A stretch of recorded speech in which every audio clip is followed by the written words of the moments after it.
예. 안녕하세요. 예. 새해 들어 처음 뵙겠는데, 어, 작년에 뵀던 분들도 있고, 처음 뵙는 분도 있고, 일주일밖에 안 되었죠, 작년에. 아, 2주시구나. 예. 자, 이제, 오늘서부터 이제 새해 들어서 이제 1월 과정, 28회 공인중개사 2차 공시법령 담당하는 박정환이고요. 지금 오늘 이제 교재가 아직 인쇄가 안 돼서 다음 주에 정식 교재 나올 겁니다. 그런데 정식 교재가 지금 나오지 않았기 때문에 그 인쇄가 좀 늦어져 갖고 가제본 교재 앞부분 갖다 이제 오늘은 나갈 겁니다.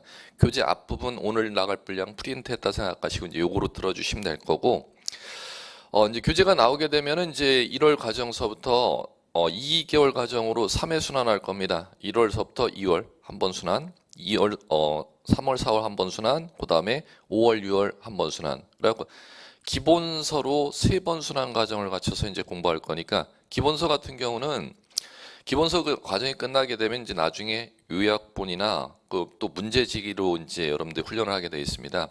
기본서가 어떤 측면에서 이제 중요하느냐 하면은 27회 시험을 기준으로 시험이 종전 이제 시험을 비교할 때 난이도를 비교할 때 쉽냐 어렵냐 난이도를 비교할 때 예전과 똑같은 난이도로 예전 전에 바로 전에 시험과 똑같은 난이도로 출제되면 기본서가 그렇게 필요가 없습니다. 말 그대로 이제 5월 달 정도 넘어서 이제 일찍 나오는 것은 이제 민법이나 하기로 1차 과목 같은 경우는 이제 요약집이라는 게 일찍 출간이 된 3월 정도서부터 출간이 됩니다.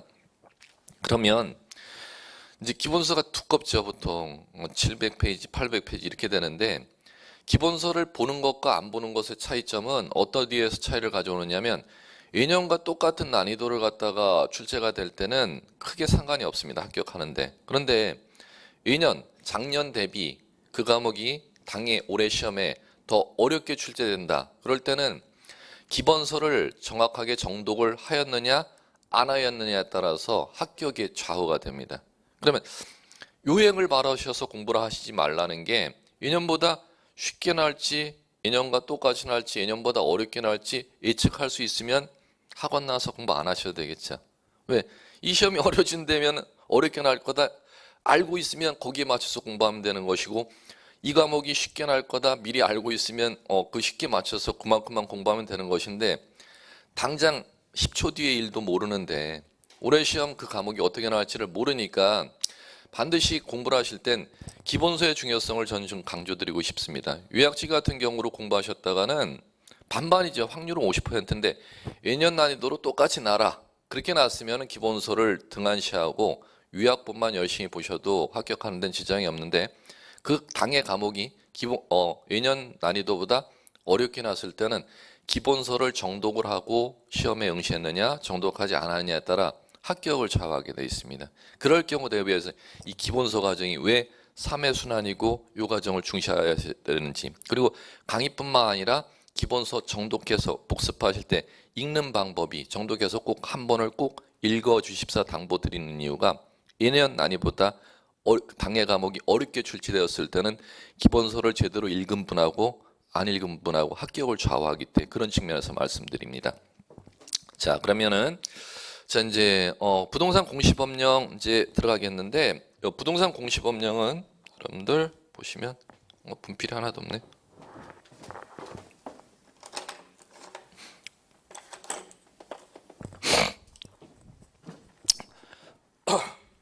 자, 그 이제 챕터 1에 이제 프린터를 가져본 보시면 지적제도 총론 이렇게 나오죠. 자, 이제 제가 다루는 과목이 부동산 공시법령, 부동산 공시법.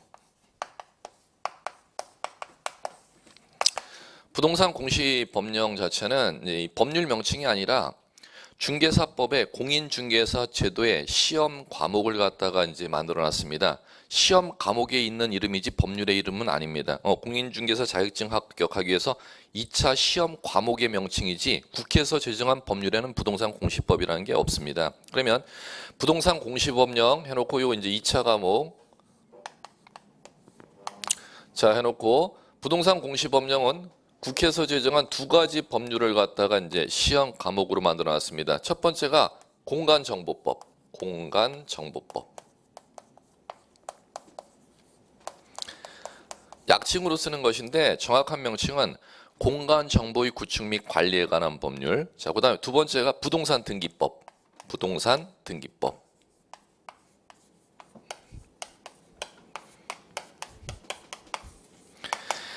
이게 국회에서 제정한 법률입니다. 이 두 가지 법률을 합쳐서 공인중개사 제도의 2차 시험 과목으로 만들어 놓은 명칭이 부동산 공시법입니다. 그럼 법률 이름은 두 가지 법률이라는 거죠. 공간정보 구축 및 관리에 관한 법률, 약칭 공간정보법하고 부동산 등기법. 이 두 가지 법률을 시험 과목으로 부동산 공시법이다. 이제 과목 이름을 만들어 놨고, 자, 여기에 자, 문항수는 24문제 출제됩니다. 24문제에 공간정보의 구축 및 관리에 관한 법률 여기에서 12문제, 그다음에 부동산 등기법 12문제 이렇게 이제 출제가 됩니다. 그럼 이제 12문제 출제되는데 합격하는 데 있어서는 전략을 잘 세우셔야 됩니다. 60점 절대평가 시험에서 이 공시법령 24문제에서 공간정보법 12문제 나온다면 여기에서 여러분들 전략을 어떻게 세우셔야 되느냐 하면은 여기에서 8문제에서 10문제 정도 맞추는 전략으로, 그 다음에 부동산 등기법 12문제가 출제되는데 부동산 등기법은 어렵습니다. 제가 근데 제일 수험생들이 제일 어려워하는 과목 딱 두 과목이 공법하고 이 부동산 등기법입니다. 1차 학교론 민법은 1차 과목은 뭐 어쩔 수 해야 되고 분량이 많아서 그렇지 어려운 과목은 아닙니다. 분량이 워낙 많습니다. 민법도 그렇고 학개론도 그렇고. 그런데 2차 과목에 이제 어려운 과목으로 이제 등장하는 게 공법하고 부동산 등기법인데 12문제가 출제되는데 여기서 보통 합격하는 분들의 이제 보통 맞는 개수가 이 정도 맞습니다. 3개에서 4개. 네. 3개에서 4개 정도 맞추면 충분히 합격할 수가 있습니다. 왜 그러면 나머지를 갖다가 어디에서 맞추시면 되느냐? 중개사 법령이라는 게 있습니다. 중개사 법령은 40문제가 출제되는데 분량으로 치면 이 부동산 등기법 12문제 출제되는 이 법률의 3분의 1 정도 내용밖에 안 됩니다. 3분의 1 정도 내용밖에 안 되는 범위 안에서 또 40문제가 출제된다는 겁니다. 그러면은 난이도로 치면은 이제 부동산 등기법 내용은 방대한데 문항수 적고 또 내용도 어렵고, 그러면 중개사법과 합쳐서 2차 과목에 중개사법, 부동산 공시법령 세법, 공법 세 과목 합쳐서 120문제가 출제됩니다. 그 120문제에서 절대평가로 60점을 넘는데 합산해서 60점을 넘으면 되기 때문에 쉬운 문제를 많이 맞추고 어려운 문제를 갖다가 접근을 들여서 시간을 효율적으로 이용을 해서 공부를 하셔야 합격 전략에는 도움이 됩니다. 그런 측면에서 어려운 과목을 갖다 어렵게 많이 맞추려고 노력하는 공부를 하지 마시고 여기에다가 이 12문제에서 8문제, 9문제로 전략을 삼지 마시고 중개사법은 이거 한 문제 맞추는 노력에 중개사법은 똑같이 이 한 문제 맞추는 노력에 중개사법은 똑같은 노력하시면 5문제를 맞출 수가 있습니다.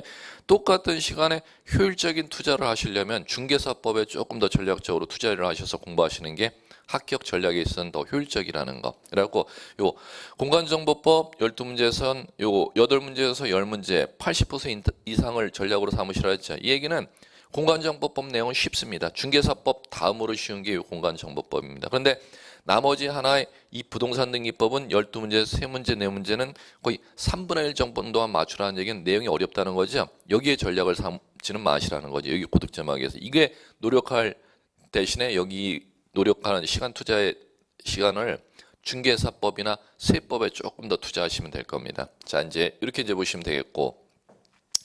자, 그러면 이 공간정보법과 부동산 등기법인데 공간정보법은 이제 무엇을 다루는 법률이냐면은 자, 요거를 지적을 다루는 법률이 공간정보법입니다. 그다음에 자, 부동산 등기법 말 그대로 법률 명칭 그대로 부동산 등기하는 거.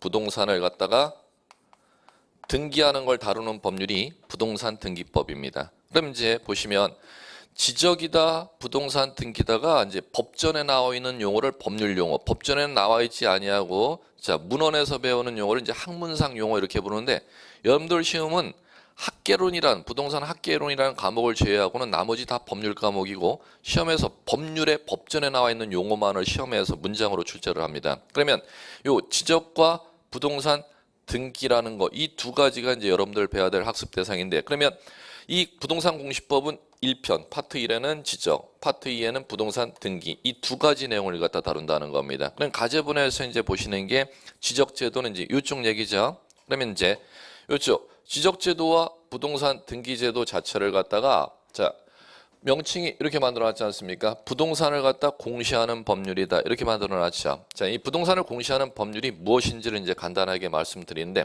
지적제도와 부동산 등기제도인데 이 얘기는 어디를 이제 먼저 보시면 되냐면 가제본물의 17페이지를 먼저 보기보다 뒤에를 잠깐 봐주십시오. 어디를 제가 페이지 수 한번 찾아볼게요.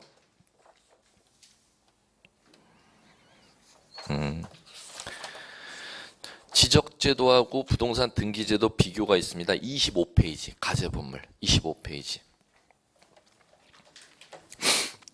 25페이지 자 도표로 등기제도 지적제도 비교 이렇게 돼 있는데 찾으셨습니까? 예. 자 그러면 자 말씀 안 되는 수업 들으실 때는 준비물이 있습니다. 형광펜 하나 필기구 하나 꼭 준비해 주십시오. 형광펜 하나 필기구 하나. 자 그럼 보시면 자 등기제도 지적제도 비교해놓고 그 양자를 비교해놨죠. 근거 법률 구분이 공간정보 구축 및 관리 등에 관한 법률 그 약칭 공간정보법 그 다음에 등기제도는 부동산 등기법 이제 이렇게 나오죠. 자, 그 얘기를 이제 풀어갈 겁니다. 이제 보십시오. 자, 이제 지적제도 부동산 등기제도는 이제 무슨 얘기냐면은 자, 이겁니다. 자, 이제 토지를 갖다가 제가 토지라는 게 이제 민법의 부동산이고 그다음에 토지라는 물건하고 또 어떤 물건이냐 토지의 정착물 중 토지에 부착되어 있는 걸 정착되어 있다 민법에서 이렇게 표현하고 정착되어 있는 물건 중 토지와 독립된 부동산으로 취급하는 물건이 대표적인 물건이 건물이라는 물건입니다.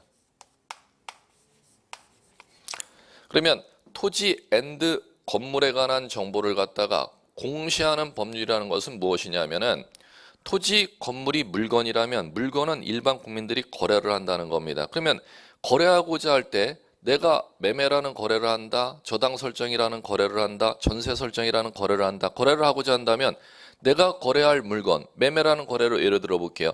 매매하고자 한 내가 사고자 하는 땅이 어딘지 정보를 알 수 있어야죠. 사고자 하는 사람이. 그러면 사고자 하는 땅의 소재, 어디에 있는 땅이야? 자, 어디에 있는 땅이야? 사고자 하는 땅의 소재, 노량진동에 있는 땅이야. 자, 노량진동에 사고자 하는 이 땅만 있는 게 아니라 다른 땅도 있죠. 그러면 사고자 하는 노량진동에 이 땅과 다른 땅을 변별하기 위한 자 번호가 있습니다. 그걸 지번 이렇게 부릅니다. 10.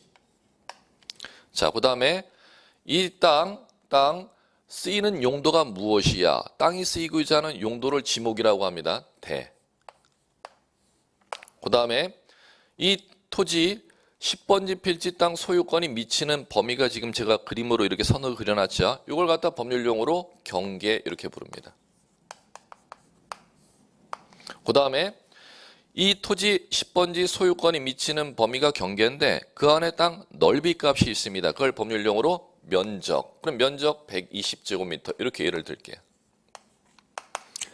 그러면 이 토지 매매라는 거래를 하고자 할 때 이 땅의 소재, 지번, 지목, 경계, 면적을 토지 정보다 이렇게 부릅니다. 그럼 사고자 하는 땅의 물건에 관한 정보를 먼저 알 수 있어야겠고 그러면 10번지 필지 땅을 살려면 땅 주인을 알아야 그 사람한테 땅 나한테 파시겠습니까? 이렇게 요구할 수 있겠죠. 그러면 그 땅 주인에 관한 사항을 민법상 이제 권리다 이렇게 부릅니다. 그러면 땅 주인 소유권이라는 권리가 누구한테인지 성명만 제가 이렇게 갑이라고 성명만 기록할게요. 그러면 소유자가 갑이고 이 노량진동 10번지 대지 120제곱미터 땅을 사고 싶은 이 땅 정보를 알아야 이 땅을 갖다 매수인이 살 수 있지 않습니까? 그럼 이 땅을 사고자 하는 사람은 매수인은 누가 될 수 있느냐면 땅 사고자 하는 사람은 저도 될 수 있고 여러분도 될 수 있고 일반 국민 누구도 될 수 있고 심지어 외국인도 이 땅을 살 수 있는 대상이 될 수 매수인이 될 수 있지 않습니까? 그러면 누구나 알 수 있도록 토지 정보를 국가의 공적 장부에 기록을 해놔야 국가의 공적 장부 기록을 갖다가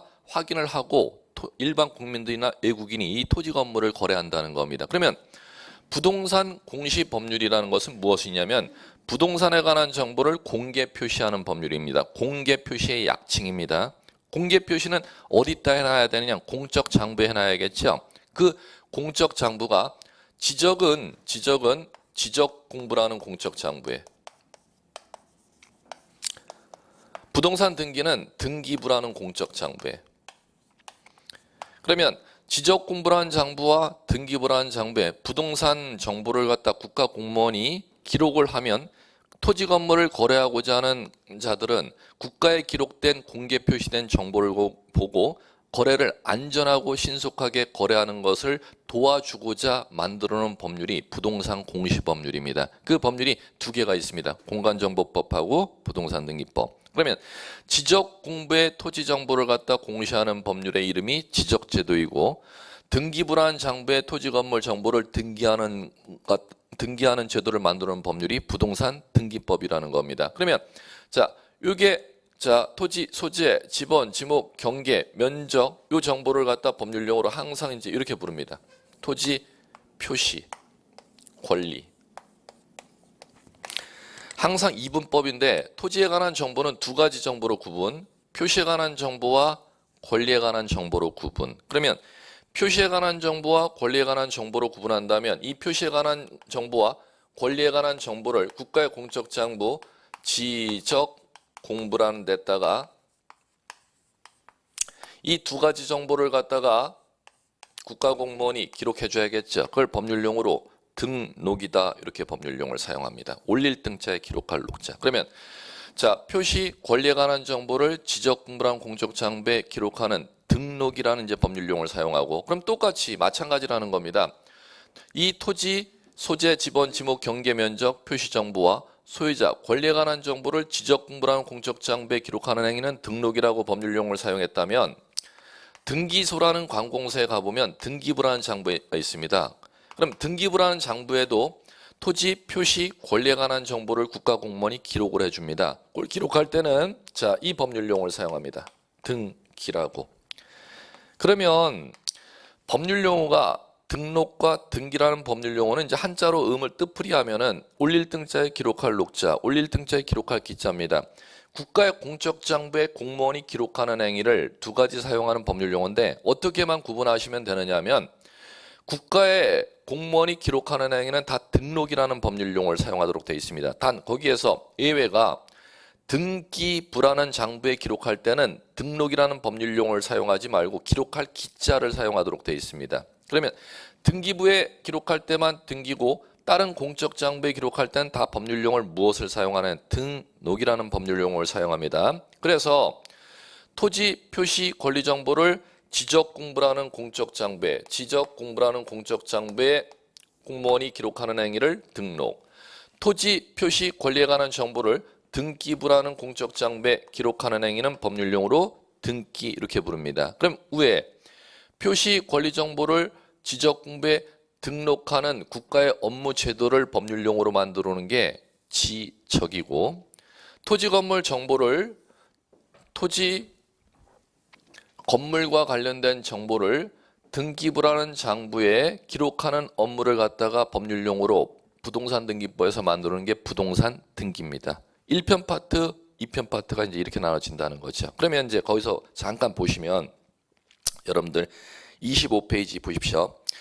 자, 이제 지적제도, 부동산 등기제도 이렇게 구분이 가죠. 그러면 지적제도는 요거 토지 관련 정보를 어디에다가 지적 공부에 토지 정보 이거 표시, 권리에 관한 정보를 등록하는 국가의 제도를 법률용어로 지적제도 이렇게 부르는 것이고, 토지와 건물 정보를 갖다가 등기부라는 장부에 기록하는 등기제도가 부동산 등기제도입니다. 이렇게 이제 용어를 구분하시면, 자, 기본 이념 좀 이따 하고 밑에 기능이라는 용어 있죠. 기능. 거기에서 형광펜을 들으시고 사실관계 공시, 지적제도, 부동산 등기제도, 권리관계 공시 그걸 형광펜 치셔야 돼요. 자, 이제 무슨 얘기냐? 사실관계 공시 옆에다가 가로해 놓고 두 글자를 쓰십시오. 표시. 요거요. 표시. 사실관계는 이제 강학상 용어가 학문상 용어이고 시험에서 낼 때는 표시라고 법률용어를 낼 겁니다. 시험의 문장에서는. 자, 무슨 얘기냐면은 자, 이제 보십시오. 자, 똑같은 그러면 노량진동의 이 땅이 10번지 땅이 국가의 공적 장부, 지적 공부는 시군구청에 있습니다. 그러면 노량진동의 소속이 지금 동작구죠. 동작구청에 있습니다. 지적공부가. 그러면 등기부는 동작구청에 있는 게 아니라 노량진동 땅 관할하는 관할 등기소에 있습니다. 그러면 등기소에 있는 장부, 구청에 있는 장부 이렇게 구분이 되는 거죠. 그러면 구청에 있는 장부와 등기소에 있는 장부가 똑같은 이 노량진동 10번지라는 하나의 물건을 갖고 각기 다른 두 개의 장부로 관리하는 시스템을 취하고 있다는 겁니다. 그러면 지적공부라는 장부에는 표시와 권리관계를 갖다 등록 관리하고 있다 그랬죠. 그럼 등기부에도 똑같이 등기부에도 표시관계와 권리관계를 갖다 등기부에도 등기를 통해서 관리하고 있습니다. 그러면 똑같은 토지라는 하나의 물건을 갖고 지적공부와 등기부의 등록 등기를 통해서 기록 관리하는 내용이 같은 내용을 기록 관리하겠다, 다른 내용을 기록 관리하겠다. 이걸 먼저 아셔야 된다는 겁니다. 똑같은 이 토지잖아요. 이 하나의 물건을 갖고 두 개의 장부에다가 같은 내용을 기록 관리하는지 다른 내용을 기록 관리하는지. 똑같은 물건이라면은 장부가 두 개라 하더라도 같은 내용을 기록 관리하겠죠. 상식적으로 지적공부에도 지금 이 땅에 관한 정보를, 등기부에도 이 땅에 관한 정보를 관리한다면 똑같은 물건을 갖다가 관리하는 거지 않습니까? 지적공부에 무엇과 무엇을, 표시와 권리를, 등기부에도 표시와 권리를 갖다가 등기를 통해서 관리하고 있죠. 그러면 자, 이걸 이원화된 공시제도 이렇게 부릅니다. 하나의 물건을 갖고 하나의 공적장부에다 기록 관리하는 시스템이 효율적인 시스템인데 우리나라는 뻘짓거리 업무를 하고 있다는 겁니다. 똑같은 하나의 물건을 갖고 두 개의 공적장부에 예산을 그만큼 더 더블로 들여서 두 개의 장부에다가 분리해서 다른 내용을 관리하는 것도 아니고 같은 내용을 갖다가 두 개의 장부에 갖다 두 개의 각기 다른 관공서에서 따로 관리하고 있다는 거죠. 그러면 비효율적인 지금 행정 업무 시스템을 취하고 있다는 겁니다. 우리나라 같은 경우 가장 대표적으로 이게 이원화된 시스템 이렇게 부르는 겁니다. 그러면 비효율적인 업무를 지금 업무 행정 시스템을 취하다 보니까 우리 같은 내용을 기록 관리하지만 양자의 포인트는 달리해서 관리하자는 거죠. 지적공부에는 표시와 권리를 기록 관리하지만 지적공부에는 이쪽 정보를 포인트를 두어서 그 다음에 등기부에도 표시와 권리를 기록 관리하지만 등기부에는 권리에 관한 사항에 주안점을 두어서 관리하자는 겁니다. 그럼 그 얘기는 무슨 얘기가 되느냐 하면은 자, 만약에 소유자가 시군구청에 들어가서 지적공부가 이제 토지대장 이렇게 예를 들어보면 토지대장에 자, 지목도 있고 소유자도 기록되어 있지 않습니까? 소유자가 내가 땅 주인이니까 토지대장에 내 인적사항 좀 고쳐주시오. 이렇게 찾아가면은 토지대장에 네 인적사항 기록되어 있는 거 맞아. 그렇지만 토지대장의 그 인적사항은 내가 기록 관리하는 게 아니고 등기소에서 관리하고 있걸라? 그럼 등기소에서 인적사항이 너라는 증빙서류가 넘어와야지만이 지적공부에 권리에 관한 사항은 그걸 변경 정리해 주지 절대 권리에 관한 사항 등기됐다는 자료가 없이는 지적공부에 권리에 관한 사항은 변경 정리를 하지 못하도록 하는 시스템을 취하고 있다는 겁니다. 그럼 거꾸로 자 그럼 그 얘기는 실무로 예를 들어보면 땅 매도인이 소유자가 갑이라면 이 땅을 만약에 여러분들이 샀다고 가정을 한다면 매매로 대금을 주고 10번지 필지를 매도인 갑에게 땅을 샀다고 가정한다면 매수인 여러분은 땅을 샀으니까 매매계약서를 들고 구청에 가서 땅 주인 난데요. 토지대장의 소유자 매도인 이 사람이 나한테 땅 팔았는데요. 내가 소유자입니다. 대금료 다 치렀습니다. 매매계약서 들고 가서 소유자 나라고 증빙하면은 소유자로 매수인 여러분 앞으로 구청장은 소유자 변경 정리를 절대 안 해줍니다. 왜? 구청장은 토지대장의 소유자를 변경 정리하려면 어떤 자료가 넘어와야지만 등기 자료가 넘어와야지만이 토지대장의 소유자를 매수인 앞으로 변경 정리해주지 등기 자료 넘어오지 않는 한 절대 변경 정리를 해주지 아니하기 때문에 고로 매매계약서 들고 여러분들은 어디를 가야 된다?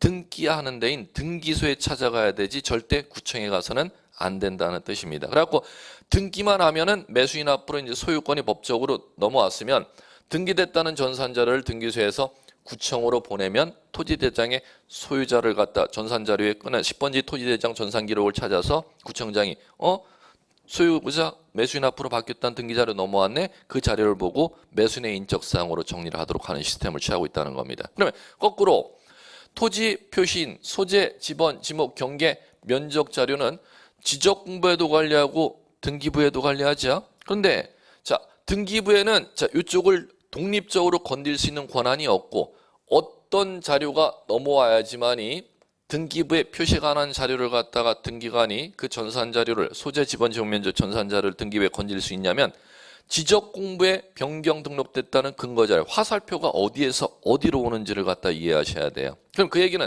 하나 예를 들어 보면 이 토지가 대라는 것은 땅의 용도인데 주거나 사무실, 점포나 문화시설로 이용되는 건축물로 이용될 때 땅의 지목을 만들어 놓은 게 대라는 지목입니다. 그러면 이 건축물을 갖다 현재는 지금 사무실 점포로 이용되는데 공장을 하고자 하는 건축물로 제조업을 하고자 하는 건축물로 건축물의 사용 용도를 좀 바꾸고 싶습니다. 이 토지에 있는 건축물의 용도를. 그러면 그 건축물이 건축되어 있는 토지 용도가 대로 되어 있다면 그 땅 위에 건축되어 있는 건축물을 갖다 공장 건축물로 이용할 수가 없다는 거죠. 땅의 용도를 뭐로 바꿔야 되느냐? 공장 용지로 변경을 해야 됩니다. 땅 주인은. 그러면 땅의 용도를 공장 용지로 변경하려면 권리가 바뀌는 게 아니고 표시가 바뀌고 소유권의 객체가 되는 표시가 바뀌는 거죠. 표시 변경하려면 등기소에 가도 등기부의 땅의 지목이 대라고 되어 있지만 등기소에 가면 그걸 변경해 주지를 아니하고 시군구청에 지적가 들어가서 토지대장의 지목 대를 공장용지로 변경 등록됐다는 증빙 자료가 있어야 그걸 갖고 등기부에 지목을 대해서 공장용지로 변경 등기를 해주도록 돼 있다는 겁니다. 그러면 우리나라가 이렇게 취하는 이유가 지금 효율적인 업무 시스템을 취하는 게 아니라 비효율적인 업무 똑같은 하나의 정보를 갖고 두 개의 장부에 분리해서 이원화시켜서 똑같은 기록 내용을 관리하다 보니까 그 단점을 보완하기 위해서 지적공부에는 표시와 권리 중 무엇을 기준으로? 표시를 기준으로. 그러면 권리에 관한 사항은 어떤 자료가 넘어오지 않는 한 구청장은 건들 수가 없음? 등기 자료 안 넘으면 절대 안 건드려요. 그럼 거꾸로 등기소에서는 표시와 권리에 관한 내용을 등기하지만 등기부에는 권리에 관한 사항을 건들죠. 그럼 표시에 관한 사항은 어떤 자료가 넘어오지 않으면 등기부에 표시에 관한 사항을 절대 등기소에서는 건들지 아니함. 지적공부에 표시에 관한 사항이 변경됐다는 자료가 넘어오지 않는 한 등기부의 소재 지번 지역 면적은 절대 건드리는 업무를 하지 아니하는 시스템을 취하고 있다는 겁니다. 그게 가장 지금 등기제도 지적대에서 시작의 얘기입니다. 거기에서 지금 보시면 기능에서 표시관계 공시, 권리관계 공시라는 게 무슨 용어인지 알아들으셔야 된다는 거죠. 예, 요거 지금 이 얘기를 한 겁니다. 화살표가 어디로 가는지 표시에 관한 사항은 무엇을 기준으로 무엇을 권리에 관한 사항은 무엇을 기준으로 무엇을 이거 관계를 갖다 꼭 아셔야 된다는 겁니다. 그럼 이 얘기는 이걸 자유자재로 할 줄 아셔야 된다는 거죠.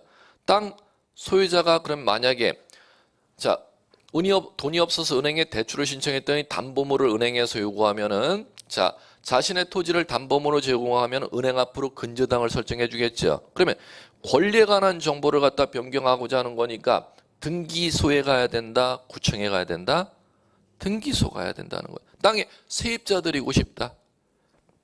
이거잖아요. 세입자 드리는 건 권리를 갖다 건드리는 거잖아요. 어디요? 등기소. 그다음에 땅을 갖다가 10번지 필지가 120제곱미터죠. 이걸 갖다가 지금 잘라갖고 팔아먹고 싶어. 40제곱미터 동쪽을 좀 잘라갖고 팔아먹고 그걸 분할이라고 하는 겁니다. 분할은 권리가 바뀌는 게 아니라 소유권의 객체가 되는 10번지 필지 땅 면적이 120제곱미터인데 이걸 팔아먹고 싶은 만큼 측량하고 자르고자 하는 거 아닙니까? 그걸 분할이라고 하는 겁니다. 그러면 이쪽으로 가야죠. 표시를 건드리는 거니까. 분할하러 지적 공부의 분할 등록 신청하러 가는 겁니다. 그러면 권리를 건들 때는 어디로? 등기소로. 그 다음에 표시를 건들 때는 시군 구청으로. 이게 이제 법률용어로 표시에 관한 사항은 지적 공부를 기준으로 등기부를, 권리에 관한 사항은 등기부를 기준으로 지적 공부를. 이 관계를 꼭 이제 기초로 아셔야 된다는 겁니다. 자, 그다음에 자 기능 다음에 이제 쉬운 얘기. 대상 찾으셨습니까? 자, 그 형광펜 그대로 토지. 등기제도는 토지와 건물. 이거죠. 지적공부에는 자, 땅지자죠. 땅지자. 자, 지적공부에 등록 관리하는 대상물은 땅, 토지만. 근데 등기부에 등기해주는 대상물은 지자가 안 써 있잖아요. 부동산이라고 써 있죠. 그럼 부동산이란 무엇과 무엇이요? 토지와 건물을. 지적공부에는 무엇만? 토지만. 등기부에는 토지하고 건물을. 이렇게. 자, 그 다음에 자, 이제 등록 방법. 직권등록주의 형광펜, 당사자 신청주의 형광펜.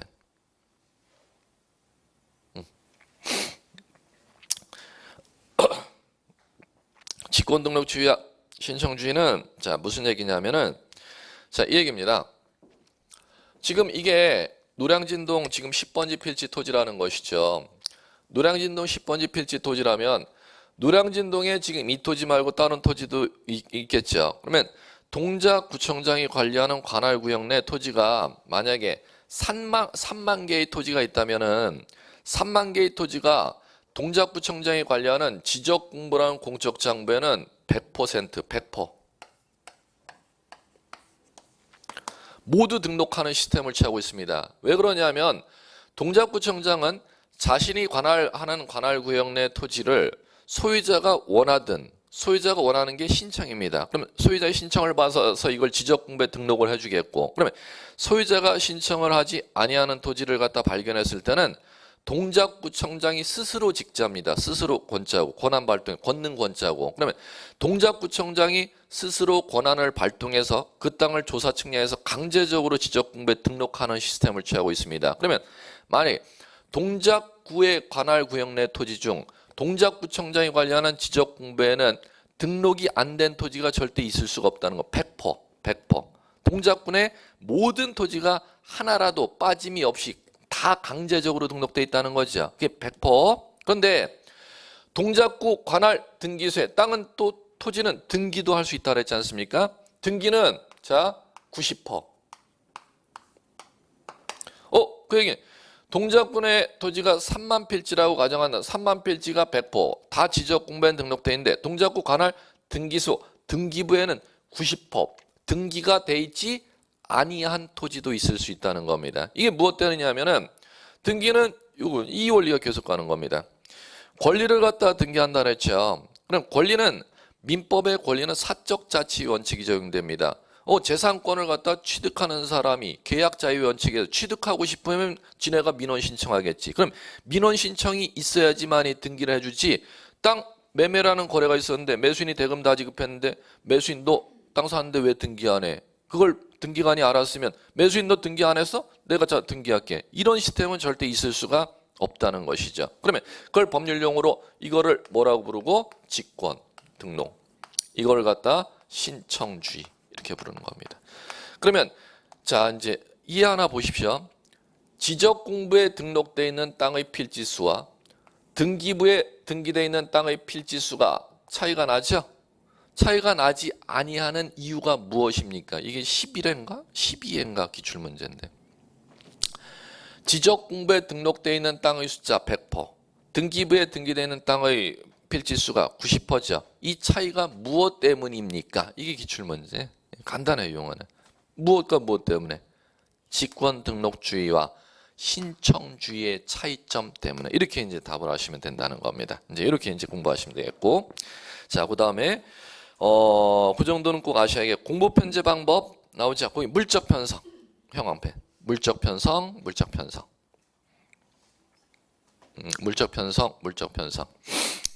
물적 편성주의라는 법률용어는 무엇이냐면은 이건 법률용어입니다. 법전에 이 용어가 나와 있다는 거죠. 물건 하나 기준으로 장부 하나를 편성하는 방법. 그걸 갖다 물적 편성 이렇게 부릅니다. 이거와 대응되는 용어가 무엇이냐면 인적 편성입니다. 인적 편성. 그런데 그런 용어 알 필요 전혀 없음. 여러분들은 이제 학문 대학교에서 공부를 하는 학문을 지금 배우는 게 아니기 때문에 이런 그런 용어는 알 수가 없는데 편의를 위해서 이제 간단히 설명드리면 이 얘기입니다. 토지가 3개 있다면 토지 하나를 세는 단위를 필지라고 하는 겁니다. 그러면 그 세 필지를 노량진 등의 세 필지를 갖다가 제가 보유하고 있을 때 그 나라 국가에서 어떤 시스템을 취하느냐에 따라서 물적 편성주의를 취하느냐 인적 편성주의를 취하느냐 시스템을 한번 차이점을 간단하게 이해 편을 위해서 비교해 보라는 겁니다. 인적 편성주의는 그 사람이 가진 대한민국의 모든 땅을 갖다 그 사람 앞으로 다 하나에다가 그러면 인적 편성주의를 취하게 된다면은 지금 동작구 노량진에 제가 세 필지 소유하고 있다 그랬죠. 인적 편성주의를 취하게 되면 등기기록 카드가 몇 개? 하나하나 제 앞으로 제가 가진 땅이 제 등기기록 카드에 다 올라간다는 겁니다. 그럼 거꾸로 물적 편성주의를 취하게 되면 물건을 기준으로 편성하는 것이죠. 그러면 세 개의 물건을 보였으니까 이 물건에 대해서 소유자 저, 이 물건에 대해서 소유자 저, 이 물건에 대해서 소유자 저. 그러면 몇 개로? 세 개로 등기 기록 카드를 만든다는 겁니다. 그 차이점이고. 그러면 우리나라 같은 경우는 무엇을 취하고 있다? 물적 편성주의. 물건, 등기할 물건을 기준으로 편성하도록 되어 있습니다. 그러면 대표적으로 물적 편성주의의 가장 단점이 무엇인지 한번 학문으로 들어가 보면 근데 상식 차원에서 국가가 재산 가진 사람들에게 세금 걷어가자. 세금 찾아내려면은 인적 편성주의가 현명한 시스템, 물적 편성주의가 현명한 시스템. 인적 편성주의지. 우리나라는 그럼 세금 탈세하기 좋은 나라, 안 좋은 나라? 좋은 나라. 예, 조금 좋은 나라. 탈세하기 좋은 나라. 절세가 아니에요. 탈세하기 좋은 나라. 그래. 국가가 그 사람이 가진 재산을 갖다 어디에 보유하고 있는지 그 통합적으로 찾아내지를 못해요. 일일이 찾아내지 않는. 근데 인적 편성주의 취하면 그 사람 이름만 딱 입력하면 전 재산이 다 나와. 다. 무슨 얘기인지 아시겠죠? 예. 자, 이제 그런 차이가 있습니다. 자, 그 다음에 공신력 불인정은 이건 민법 나중에 배우시고 보시는 게 좋고, 예. 자, 그 다음에 그 정도 내용만 알아두시고 밑에 핵심 문제 나온 거 보셨습니까? 그거 한번 보죠. 자, 지적제도, 등기제도 특징 비교한 거 옳지 않은 거 옛날 기출문제인데 1. 등기 등록의 객체는 지적과 등기 모두 토지만 담당한다. 틀렸네. X 하실 줄 아셔야죠. 언제? 그래서부터 문제 풀어가는 방법도 알려드릴게요. 문제를 풀 때는 문제 읽으셨고 지문이 5개 이제 2, 3, 4, 5 있지 않습니까? 지문 하나 읽을 때 자신이 지금 갖고 있는 지식으로 알면은 이 문제 번호에다 이렇게 동그라미 치시면 돼요. 모르면은 이 문제 번호에다 X 하시면 돼. 틀린 것 같으면 X 하시면 돼. 그다음에 이거 맞는 것 같은지 틀린 것 같은지 아예 모르겠다 그러면 이 문제에다 세모 이렇게 항상 동그라미인지 X인지 세모인지 정확하게 이걸 갖다 변별할 줄 아셔야 됩니다. 자, 그러면 그렇게 하나간 연습을 지금서부터 하시는 게 좋아요. 자, 이 심사 방법 지적은 실질심사, 등기는 형식심사 이렇게 용어 나오죠. 이거 무슨 얘기인지 설명드릴게요. 자, 요거는 자 위에 거 기본 이념에 기본 이념 도표 박스에 기본 이념에 점에 자 5번째 점 실질심사주의 용어 나오죠. 형광펜. 오른쪽에 등기제도에 점 3개 형식심사주의 2번째 나오죠. 형광펜. 실질심사주의 옆에 공간이 있으니까 거기다 메모할게요. 메모. 조사 측량하여. 조사 측량하여. 자, 오른쪽 형식심사주의 형광펜 쳤죠. 옆에 메모. 서류 구비 여부만. 서류 구비 여부만. 자, 메모했으면 이해하기 작업. 자, 키워드 메모했으면. 자, 무슨 얘기냐면은 자, 등기세 등기부에는 권리를 갖다가 이제 주안점을 더해서 공시한다 그랬죠. 그러면 매매에 따라 소유권 이전 등기하면 소유권 이전 등기에 필요한 서류를 갖다가 집어넣을 거 아닙니까? 그럼 등기관은 그 현재 소유자가 매도인인지 그 다음에 땅을 산 사람이 매수인인지 매수인이 대금을 다 지급했는지 그 여부를 갖다가 심사하고 그 다음에 매도인이 땅을 넘겨줄 의사가 있는지 그걸 갖다가 절대 조사할 수가 없다는 겁니다. 매수인이 제출한 법에서 요구하는 가출하는 구비하는 서류가 빠졌느냐 안 빠졌느냐 안 빠졌다면 법에서 요구하는 구비서류 다 들어왔다면 그 구비서류에 적어놓은 게 제대로 법에서 요구하는 적으라는 사항을 제대로 적었느냐 안 적었느냐 그 여부만을 심사할 수 있다는 겁니다. 이걸 형식적 심사 이렇게 용어를 사용하는 겁니다. 자, 그런데 자, 땅 표시는 등기소에서 주로 관리하는 게 아니라 지적공부에서 주로 관리하죠. 그러면 표시는 땅의 소재, 지번, 지목, 경계, 면적이지 않습니까? 자, 그럼 여기에서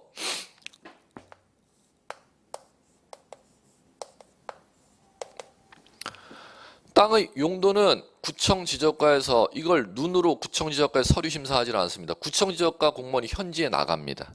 이 땅이 대지로 등록할 수 있는 땅으로 적합한지 안 나는지를 현지에 공무원이 구청에서 조사 나간다는 겁니다. 그걸 실지 심사 이렇게 불러요. 그다음에 자, 요거 경계 면적을 구청에 앉아서 공무원이 자대국을 읽었습니까? 측량 기자재 들고 현장에 나가겠습니까? 측량 기자재 들고 현장에 나간다는 겁니다. 그걸 뭐라고 본다? 실질적 심사. 아무것도 아니에요. 그래, 요거를 조사 측량하여 64조 법조문에 이렇게 되어 있습니다. 예. 그러면 현재 조사 측량하여 등록하는 권한을 실질 심사, 구비서류 갖추었는지 법에서 요구하는 기재사항을 제대로 적은지 유무안을 갖다 검토하는 걸 형식적 심사 이렇게 용어 사용하는 겁니다. 이제 이해됐으면 이제 다시 이제 보죠. 문제 1의 핵심 문제 이제 거기 보시면 2번 지문 지적 실질 심사 등기 형식적 심사 이제 통과됐고 5.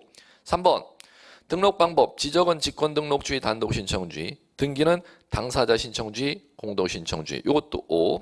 자, 그 다음에 4. 지적은 토지에 대한 사실관계를 공시 이제 거기에다가 좀 빠진 게 있어요. 사실관계를 주로 주된 공시 등기는 권리관계를 주된 공시 이렇게 하셔야죠. 그렇게 해야 정확하게 맞는 지문이 됩니다. 참고로 이 문제는 이제 옛날 문제를 그대로 옛날 기출문제 복원한 건데 왜 그러냐면 옛날 기출문제는 공개를 안 했습니다. 왜 공개를 안 했느냐면 비공개주의. 옛날 이제 10회 이전에는 시험을 보시면은요 문제가 뭔지도 몰랐어요. 정답 뭔지도 누구도 몰랐음. 국가가 정답을 얘기 안 해줬다니까요. 그럼 떨어진지 시험 보신 분들은 떨어지는지 붙었는지만 알아. 떨어지면 왜 떨어졌는지 몰라. 내가 몇 개 맞아 떨어졌는지도 모르고. 그러니까 10회 때 한 번 들고 일어났잖아요. 그리고 또 한 번 들고 일어난 게 15회 때 한 번 들고 일어났죠. 그땐 또 너무 어렵다고. 2번 들고 일어났습니다. 2번. 예. 사회이익단체 중에서 가장 막강한 힘을 발휘하는 단체가 이 중개사협회입니다. 중개업협회. 예. 가장 막강한 힘을 발휘합니다. 국가를 갖다가 거꾸로 국가에 압력을 넣을 수 있는 가장 큰 이익단체가 이 중개사협회입니다. 그 정도로 힘이 막강합니다. 이 정도로 문제 오류가 원문을 그대로 살려서 그런 건데 왜 이게 오류냐면은 옛날 지금도 마찬가지지만 지적 문제를 갖다가 지적협회에서 이걸 문제를 내는데 협회 이제 관계 계신 분들이 주최하는데 지적협회에 계신 분들은 이 법률 내용을 이해하지를 못합니다. 정확하게. 그럼 보시면 상식적으로 지금 1시간만 법률 얘기를 들으셔도 아시는 얘기를 지적협회 분들은 정작 모른다니까. 옛날 주최했던 분들은. 뭐 지적공부에 표시만 공시한다. 권리도 같이 공시한다. 권리도 같이 공시하는데 주된 공시 내용이 표시일 뿐이지. 이쪽 내용은 권리 내용은 등기 자료가 넘어오면 그 다음에 관리하는 것이고. 그럼 거꾸로 이쪽을 볼게요.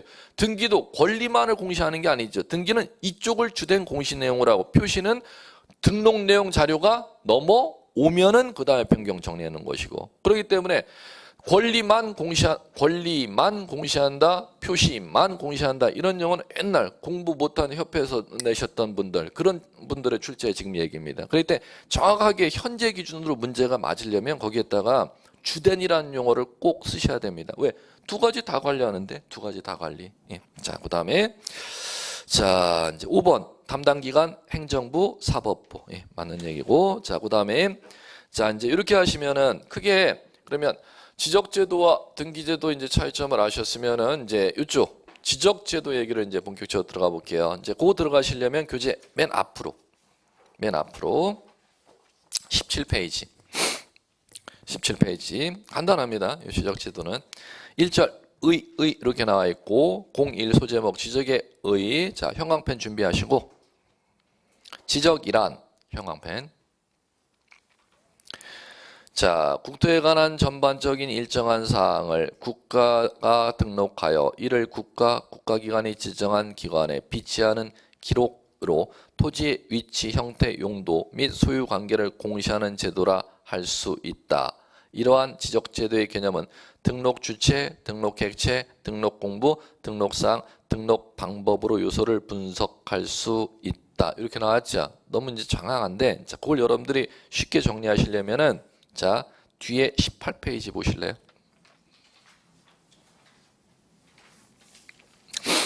18페이지 보시면 지적의 개념 요소 이렇게 나온 거 찾으셨습니까? 예, 거기에다가 자 이제 먼저 메모할 게 있어요. 지적은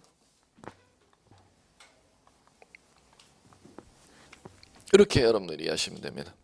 지적이란 하시면 먼저 지적을 구성하는 데 있어서 첫 번째 필요한 요소가 땅지자니까 토지가 필요합니다.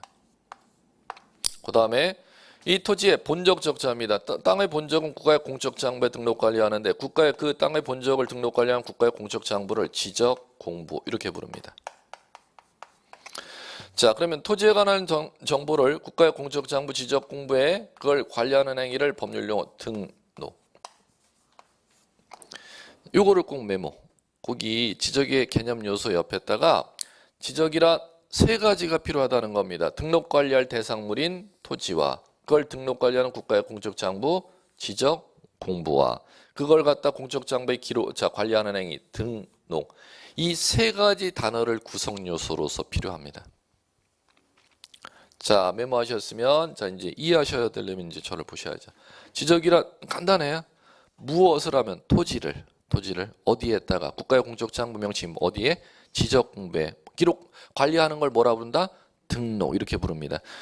토지를 지적 공부에 등록하는 제도를 지적 이렇게 부르면 됩니다. 그러면 하나씩 풀어 나가시면 돼요. 지적 공부에 등록 관리할 토지가 어떤 토지까지 지적 공부에 등록 관리할 수 있지? 이렇게 이제 궁금증을 던지면 64조 1항에 모든 토지를 등록 관리할 수 있대. 이렇게 나왔습니다. 어떤 토지를요? 모든 토지. 그러면 자 진짜 그러냐고요? 17페이지 바로 앞 페이지. 자 밑에 하단 러우 조문 다지기 공간정보의 구축 및 관리에 관한 법률 64조 토지 조사 등록 등 1항 이렇게 읽는 겁니다. 64조 1항 동그라미 1항 국토교통부 장관은 나오죠. 형광펜. 그 다음에 모든 토지에 대하여 모든 토지 형광펜. 필지별로 소재, 지번, 지문, 경계, 좌표 면적을 조사 측량 어디에? 지적 공부의 형광펜. 등록해야 된다 해서 등록 형광펜. 자, 그러면 자 보십시오. 이거 간단하잖아요. 그 법전에 직접 나와 있잖아요. 자, 지적 공부에 등록 관리하는 토지는 어떤 토지요? 모든 토지. 그럼 모든 토지는 어디냐? 우리나라 대한민국 토지가 모든 토지죠. 뭐. 그럼 대한민국의 토지가 어디라고 명시되어 있냐? 법률에 명시 안 되어 있습니다. 헌법에 명시되어 있습니다. 대한민국의 토지는 한반도 및 부속도서를 대한민국의 토지로 한다. 한반도 및 부속도서. 그러면 이 모든 토지에 속하는 한반도 및 부속도서는 뭐 이렇게 얘기하는 겁니다. 자, 이게 한반도고 한반도의 여기가 북위 38도 선상이죠. 한반도는 여기까지인데 북위 38도 여기는 선상 윗부분은 대한민국의 통치권이 미치지를 못하기 때문에 북위 38도 이남 여기만 지금 지적공부에 등록 관리할 토지가 현실적으로 된다는 거죠. 그리고 주변 섬 백령도, 울릉도, 제주도 이걸 부속도서 이렇게 부르는 것입니다. 섬도자.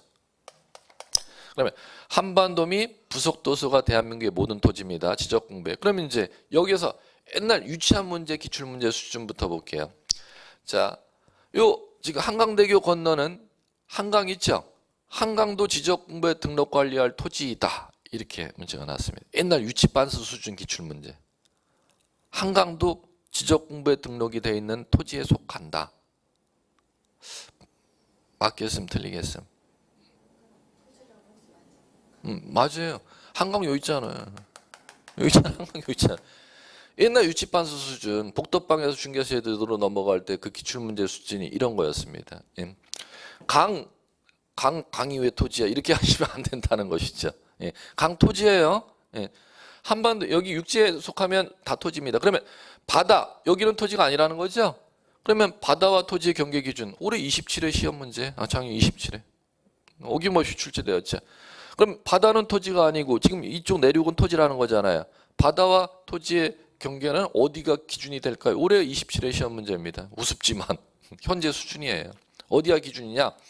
바닷물 내륙 쪽으로 육지 쪽으로 이빠이 밀려 들어오는 지점. 그걸 법률 최대 만조위선 이렇게 부릅니다. 예, 넘칠 만자 바닷물 조자를 써서 법전에 최대 만조위선이 지금 이 바운더리 있죠? 바다와 토지의 지상경계 기준이 어디가 된다? 최대 만조위선. 그러면 모든 토지에 건들 수 있는 지문은 두 가지밖에 없지. 바다와 토지의 법적인 경계 기준 알아? 어디요? 최대 만조위선. 그다음 바다 이 육지 쪽 안쪽에 있는 강도 토지인 거 알아? 하천도 토지에 속한다, 속하지 아니한다? 속한다. 두 가지 개념밖에 없습니다. 알 수 있는 문장. 자, 그다음에 이 모든 토지를 자, 뭐 별로 등록하느냐 하면은 필지별로. 필지별로 등록 관리하도록 되어 있습니다. 자, 이게 물적 편성주의. 아까 토지 하나 단위로 등록 관리하는 토지 하나를 세는 단위를 갖다 법률용어로 필지 이렇게 만들어 놨습니다. 그러면 자, 우리 이제 배울 게 이제 중개업을 하시면 배우는 게 부동산 두 가지 배운다고 했죠. 토지라는 부동산과 건물이라는 부동산. 그러면 토지를 세는 단위 이제 오늘 수업부터 접근했습니다. 뭐라고 부른다? 토지를 세는 단위는 필지. 그러면 건물을 세는 단위도 아셔야죠. 그걸 모르면 공부 못 해요. 토지를 세는 단위는 필지, 건물을 세는 단위는 동 X. 그런 건 5년 전 얘기. 자, 또 뭐 채라고 얘기하는 분이 있어. 한 채, 두 채. 예. 그건 70년대 얘기. 70년대 채, 80년대, 90년대 동, 2000대까지. 현재는 지금 바뀐 것도 한 5년 됐어요. 바뀐 지. 개. 예. 건물, 내 건물 몇 개 있어? 옛날에는 한 채, 두 채. 그 좀 전에 한 동, 두 동. 현재는 한 개, 두 개, 세 개, 네 개. 반드시 하셔야 돼. 예. 자, 이렇게 변천해 왔어요. 그러면 두 가지 아셔야 돼요. 건물을 세는 단위는 뭐요? 개. 토지를 세는 단위는 필지. 예. 그걸 아셔야 됩니다. 자, 그 다음에 자, 이제 지적 공부에 등록할 때는 물적 편성주의니까 토지 한 개를 단위로 등록하니까 토지 한 개를 세는 단위가 나온 겁니다. 필지. 자, 그러면 건물은 이제 등기 쪽으로 할 겁니다. 등기소에서 건물로 등기하죠. 건물 하나를 단위로 등기하니까 건물은 뭐마다 등기 기록 하나? 한 개 건물마다 등기 기록 하나. 토지도 한 필지마다 등기 기록 하나. 지적 공부는 토지만 이제 관리하니까 지적 공부에는 필지마다 지적 공부 하나 이렇게 되는 것입니다. 자, 그다음에 자, 두 번째. 그러면 이 모든 토지를 물적 편성제 필지마다 이제 등록 관리하죠. 그 필지를 등록 관리하는 공부, 장부의 명칭을 뭐라고 부르냐? 지적 공부 이렇게 부릅니다. 그러면 지적 공부 자, 이제 교재 넘겨 보십시오. 18페이지. 자, 거기에 자, 도표에 박스에 둘 등록 객체 주체 사항 등록 방법 지적 공부 찾으셨습니까? 그 지적 공부의 눈 고정 대장 형광펜 몇 개 있는지 개수만 눈으로 한번 보십시오. 그 안에 토지대장, 임야대장, 공유지역명부, 대지권 4개가 있죠. 그 다음에 도면 형광펜 2개가 있을 겁니다. 눈으로만 스키핑, 지적도, 임야도. 그리고 하나 더 있죠. 경계점. 그럼 총 도면 몇 개? 3개.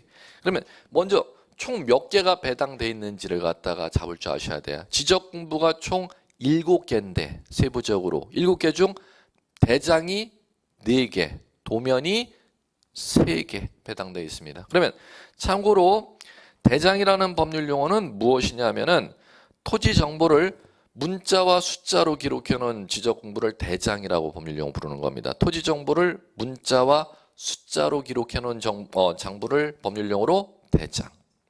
그러면 도면이라는 지적 공부는 뭐냐면은 토지 정보를 그림 도자입니다. 접할면자. 토지 정보를 그림의 형태로 등록 관리해 놓은 지적 공부 이름을 법률 용어로 도면 이렇게 법률 용어 사용하는 겁니다. 지금은 이제 구조만 대장이 있고 지적 공부에는 대장이 있고 도면이 있는데 대장에 4가지, 도면에 3가지가 있다. 구조만 여러분들이 익히시면 될 것 같고. 자, 그다음에 자, 이제 그렇게 하면은 그 외 등록 방법 공부하셨죠? 지적 공부의 땅 지목 경계 면적 등록할 때는 조사 측량하여 등록한다. 네, 그다음에 실질심사 용어 이제 그건 이제 와닿으니까 그건 이제 너무 패스하면 되겠고 등록상 두 가지라 그랬죠. 표시관계, 권리관계인데 어느 쪽이 주된 공시 내용? 사실관계, 표시관계가 주된 공시 내용이죠. 그거 배우셨던 거 반복될 겁니다. 자 이제 하나 더 하시고 등록 주체 나오죠. 등록 주체 국토교통부 장관 지적소관청 형황펜. 국토교통부 장관 지적소관청.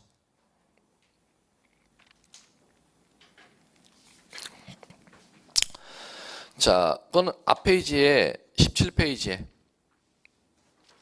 64조 1항 여러분들이 형광펜 1항의 첫 조원에 주어 문장을 보십시오. 누구는 이라고 되어 있습니까? 국토교통부 장관. 예, 단답으로도 출제했습니다. 모든 토지를 필지별로 소재 지번 지목 면적을 조사하여 측량할 수 있는 권한자는 누구입니까? 1, 2, 3, 4, 5 해갖고 단답으로 출제됐던 시작되는 법조문이니까 그 주어 꼭 기억해 두십시오. 국토교통부 장관. 예, 이렇게 하고 잠깐 쉬었다 얘기 들어가 보자.